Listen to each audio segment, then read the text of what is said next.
This is the lesson 4.3 mini lesson. Today, our teaching point is similar to yesterday, where we're still working with models to build your understanding of negative and positive numbers. You're going to be skilled at modeling the addition of integers on a number line. That was also yesterday, but also this time we're going to be adding using two colored counters as another way to model.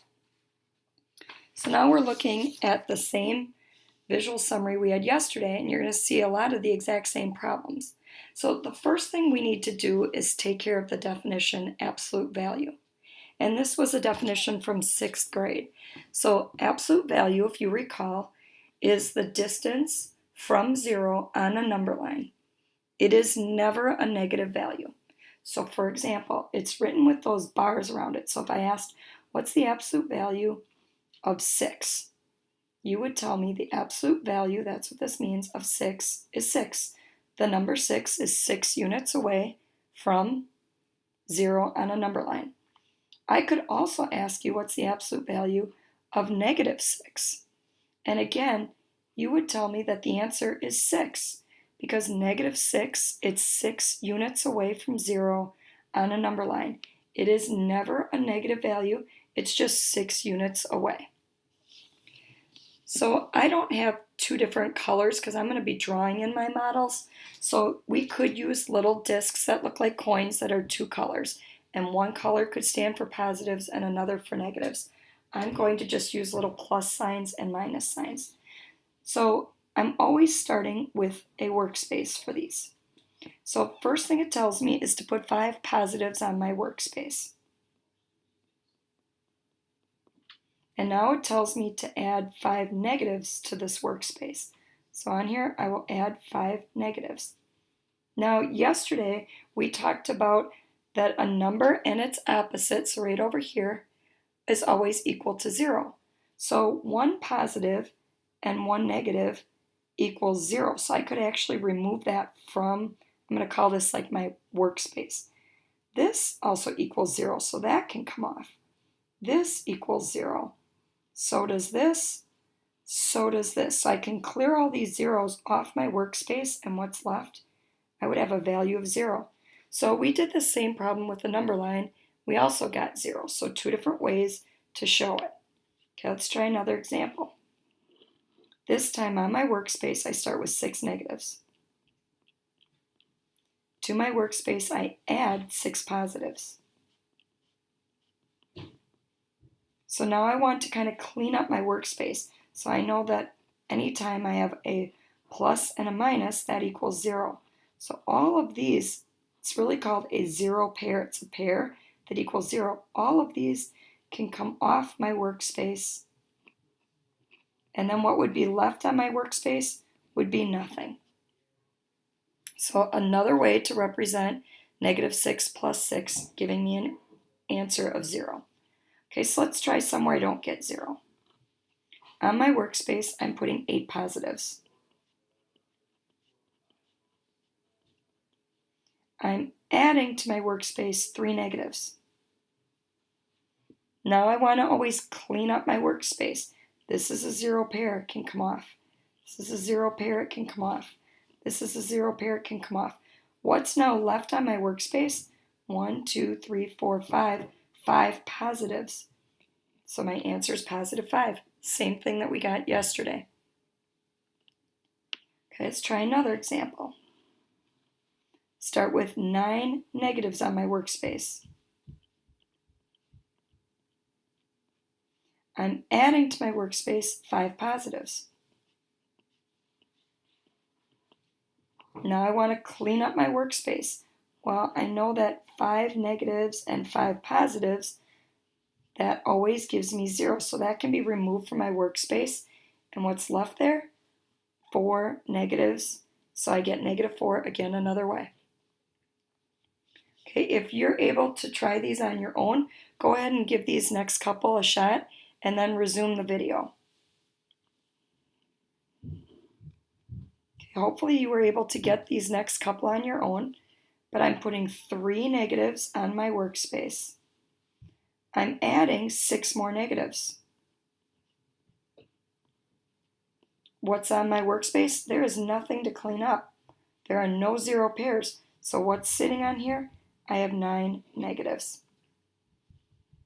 Okay, number 6. I have 4 positives on my workspace. I'm adding to it 9 negatives. Clean up my workspace. I know 4 positives and 4 negatives. That's 0. Those can come off. And I am left with 5 negatives. Number 7. 3 negatives is what I start with. I add 8 positives. I know 3 negatives and 3 positives makes 0, so those can be gone. And I have 1, 2, 3, 4, 5 positives that remain. The last one that we're going to work as an example, I have 5 negatives. I'm adding 2 more negatives. There is nothing to clean up. Altogether, what do I have here? I have 7 negatives. So what we want to do is see if we can now try to take all this conceptual understanding from yesterday and today and come up with some rules for integers. So we want to write a rule for adding integers with the same sign. Well, here I see I had 2 negatives. Here I had 2 negatives. It looks like, and then over here I had 2 negatives as well.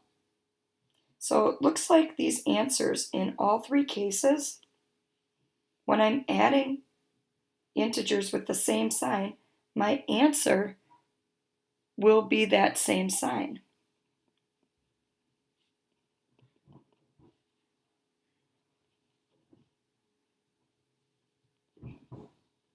So if I have 2 negatives, my answer is going to be negative.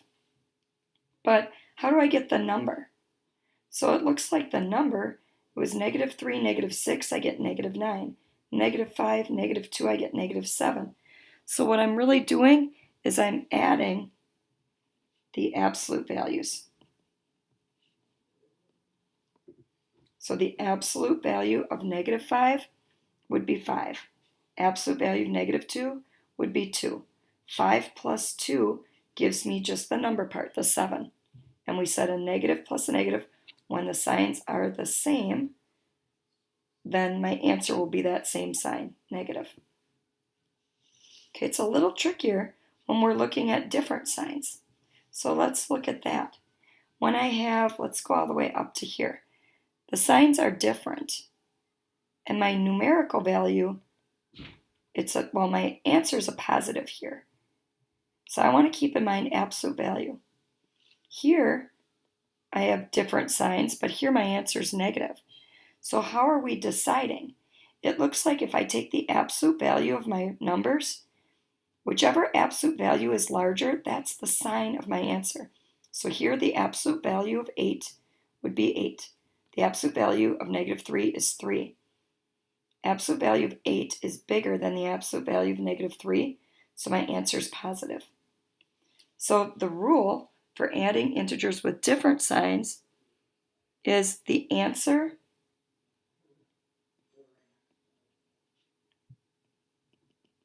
will be the sign of the larger absolute value. So that just tells me the sign. So for example, I look here, absolute value of this is greater than the absolute value of this. This is a negative, so my answer is negative. But to get the numbers, I'm really subtracting the absolute values.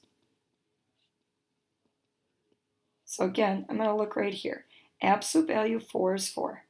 Absolute value of -9 is 9. 9 is larger than 4. 9 was a negative, so my answer is negative. How did I get the 5? I'm subtracting the absolute values. 9 and 4, if I subtract those, I get the 5. If I do the same thing right here, signs are different. So if I find the absolute value of -3, it's 3. Absolute value of 8 is 8. Which one's larger? 8's larger. 8 was a positive, so my answer is positive. Now if I take these absolute values and I subtract them. 8 minus 3 gives me the numeric value 5. So one more definition of additive inverse. It is two numbers with the sum, which means addition, of 0. So for example, negative 3 plus 3 we know is 0. Or I could say 6 plus negative 6 I know is 0, which we had good visuals of all of that here. We took 3 negatives, 3 positives. That's additive inverse. That gave us 0, so we could take it off of our workspace.